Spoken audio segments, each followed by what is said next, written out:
Have you ever felt like you were in a situation that was just impossible? A challenge so big, it felt like there was no way out. Well, today, we're diving into an incredible story from the Bible that shows how faith, courage, and unexpected heroes can turn the tide even against the most overwhelming odds. This is a story of Deborah, Barak, and Jael. A tale of leadership, hesitation, and a stunning victory that no one saw coming. Welcome back to our channel.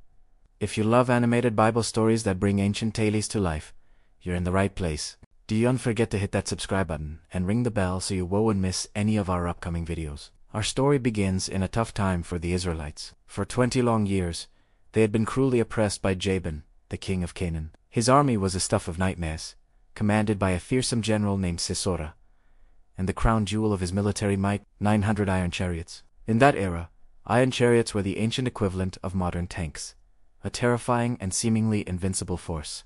The Israelites were powerless, living in constant fear. They had turned away from God, and now they were suffering the consequences. But in their desperation, they cried out to the Lord for help, and God heard them. He raised up a leader, but not the kind of leader anyone would have expected. Her name was Deborah. She wasn't a king or a warrior. She was a prophetess, a wife, and a judge for Israel. People from all over would come to her as she sat under the palm of Deborah, seeking her wisdom and her connection to God. She was respected, and her words carried the authority of the Lord. One day, God gave Deborah a specific command. She sent a message to a man named Barak from the tribe of Naphtali. The message was direct.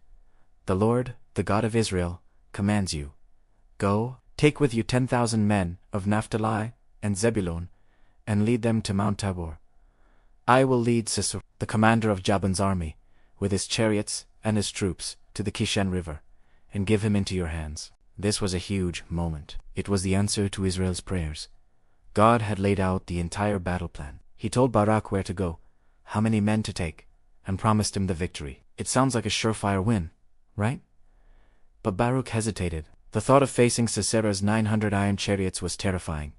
Even with a divine promise, his fear was real. So, he replied to Deborah, if you go with me, I will go. But if you don't go with me, I won't go. He needed her presence, her tangible connection to God, to bolster his own courage. He was looking for reassurance. Deborah's response was powerful and prophetic. She agreed to go, but she made it clear that Barak's hesitation would have consequences. She said, certainly I will go with you, but because of the course you are taking, the honor will not be yours. For the Lord will deliver Sisera into the hands of a woman.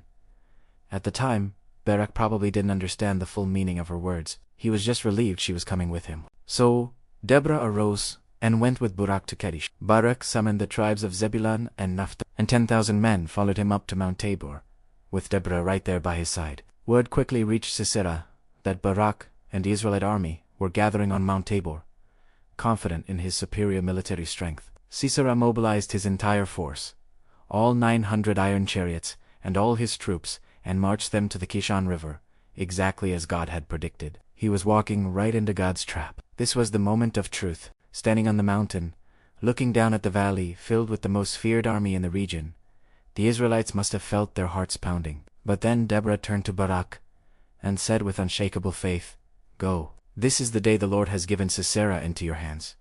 Has not the Lord gone ahead of you? That was all Barak needed. Filled with newfound courage, he led his 10,000 men charging down the slopes of Mount Tabor to face the enemy. And then, the impossible happened. The Bible tells us that the Lord routed Sisera and all his chariots and army. A massive panic swept through the Canaanite forces. A sudden, torrential rainstorm broke out, turning the valley of the Kishon River into a muddy swamp. The iron chariots, Sisera's greatest asset, became his greatest liability. They got stuck in the mud, completely useless.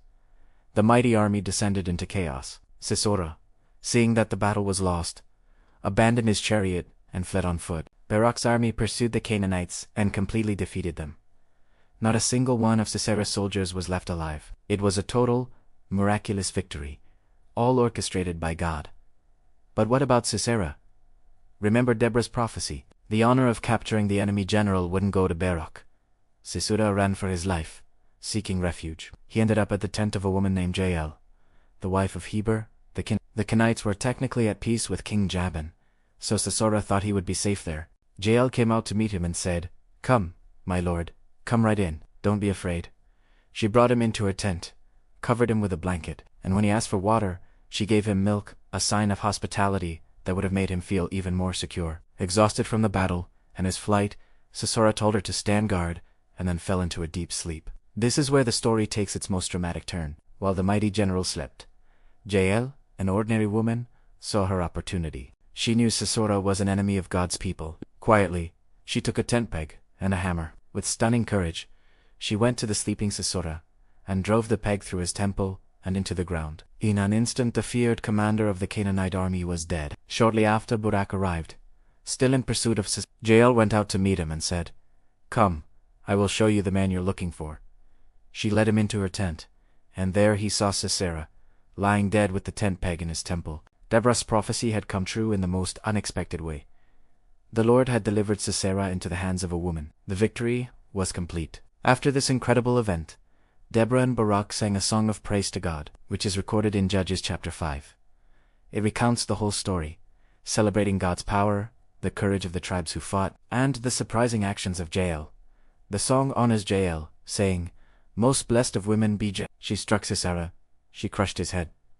This victory was so decisive that the land had peace for 40 years. The Israelites were freed from their oppression, all because they cried out to God, and because a few faithful people were willing to step up and act. So, what can we learn from this amazing story?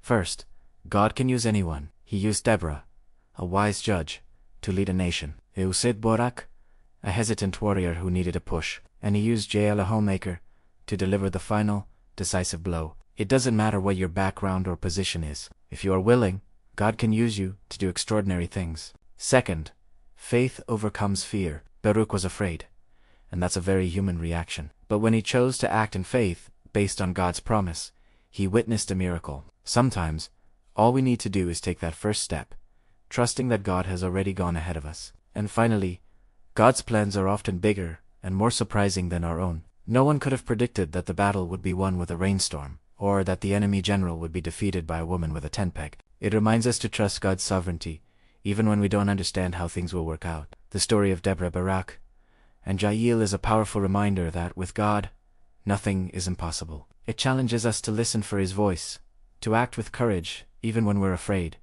and to be ready for Him to work in the most unexpected ways. What part of this story inspires you the most? Is it Deborah's leadership, Barak's eventual carry, or Jael's surprising bravery? Let me know in the comments below. I love reading your thoughts. Thank you so much for watching. If this story encouraged you, please give this video a thumbs up and share it with someone who might need to hear it today. And if you haven't already, make sure to subscribe and turn on notifications for more animated Bible stories that build your faith. Until next time, stay blessed.